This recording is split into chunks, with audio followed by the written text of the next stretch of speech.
Assalamualaikum warahmatullahi wabarakatuh. Salam sejahtera bagi kita semua. Salam kebajikan. Jumpa lagi dulur bersama saya Wijaya Kusuma, tetap di Mulia Channel. Untuk yang belum subscribe silahkan subscribe dulu, tentunya untuk memberikan support channel ini.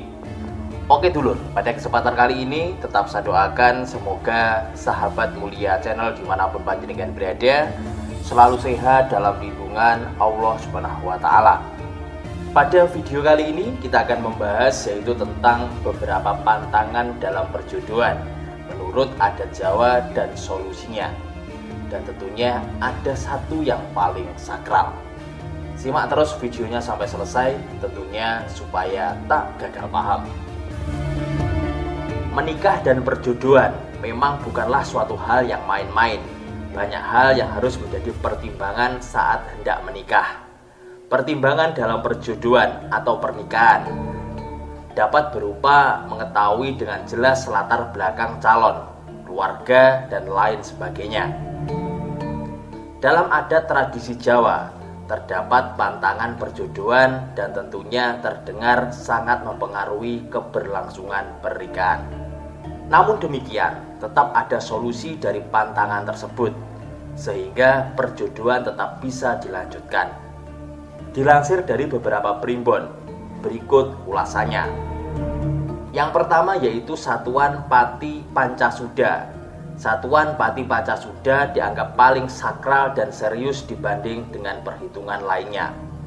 Termasuk dalam Satuan Pati Pancasuda, ini adalah apabila hitungan bertemu 15, 20, 25, 30, dan 35 yang dianggap jelek. Namun demikian, tidak semua Satuan Pati Pancasuda dianggap jelek. Artinya apa? Masih ada yang dianggap bagus, cukup bagus, jelek, dan ada yang dianggap sangat mengkhawatirkan dan sebaiknya tidak dilanjutkan ke jenjang pernikahan. Dengan demikian, tentu saja harus dilihat dari perpaduan wetonnya. Akan tetapi secara umum yang termasuk Satuan Pati Pancasuda menjadi pantangan menurut adat Jawa. Yang kedua yaitu Satuan Gotong Mayit. Termasuk dalam Satuan Gotong Mayit adalah apabila perpaduan weton bertemu 33. Akan tetapi tidak semua yang bertemu angka tersebut dianggap sebagai Satuan Gotong Mayit. Hal ini tetap bergantung pada neptu weton masing-masing pasangan. Misalnya, suatu contoh Kamis Pahing ketemu Sabtu Pon. Kamis Pahing jumlah neptunya yaitu 17, Sabtu Pon 16. Jika dijumlah yaitu ketemu 33. Ini termasuk Satuan Gotong Mayit. Kenapa? Karena termasuk sangat jelek perpaduan wetonnya. Dengan alasan yaitu Kamis ketemu Sabtu bermakna cerai. Berbeda jika ketemu 33, tapi misalnya perpaduan weton Sabtu Pahing ketemu Rabu Kliwon. Sabtu Pahing 18, Rabu Kliwon 15, tentu jumlahnya 33. Tapi ini tidak termasuk dalam Satuan Gotong Mayit. Kenapa? Karena Sabtu Pahing ketemu Rabu Kliwon ini sedikit lebih baik. Sabtu ketemu Rabu bermakna yuwono atau tentrem. Tentunya itu yang perlu dulur-dulur pahami, yang perlu dulur-dulur ketahui. Adapun solusinya, apabila menemui Satuan Gotong Mayit adalah dengan meminta restu kepada kedua orang tua. Berpuasa Senin Kamis, puasa weton, dan disempurnakan dengan bersedekah. Selain itu, dalam menentukan bulan dan hari pernikahan harus tepat dan cermat. Masing-masing pasangan juga harus berusaha menjadi pribadi yang lebih baik dan berusaha memperkuat amal ibadah serta memperbanyak doa. Satuan selanjutnya yaitu Pring Sedapur. Dianggap Pring Sedapur adalah jika perpaduan wetonnya sama persis. Misalnya, Minggu Pon bertemu Minggu Pon. Sementara untuk hitungan seperti misalnya Minggu Pon 12 dan Rabu Legi 12, ini tidak dianggap Pring Sedapur karena hanya neptunya yang sama. Adapun solusinya apabila menemui hal ini adalah dengan tidak makan bung atau babu muda dan tebu. Namun sebaiknya melakukan langkah-langkah sebagai solusi dalam satuan Pati Pancasuda dan gotong mayit. Selanjutnya yaitu satuan yang keempat, satuan Kebo Gerang. Yang termasuk dalam satuan Kebo Gerang adalah neptu weton ketemu 25 atau 28. Namun demikian, tidak semua weton tersebut masuk dalam golongan ini, tergantung perpaduan weton tersebut. Satuan Kebo Gerang adalah apabila neptu weton jodoh perpaduan bertemu. Misalnya 14 ketemu 14. Ini adalah yang paling berbahaya karena berat dalam rumah tangganya. Adapun solusinya sama sebagaimana dengan solusi satuan Pati Pancasuda dan gotong mayit. Yang kelima yaitu Jilu atau lusan. Lusan manten lusan besan.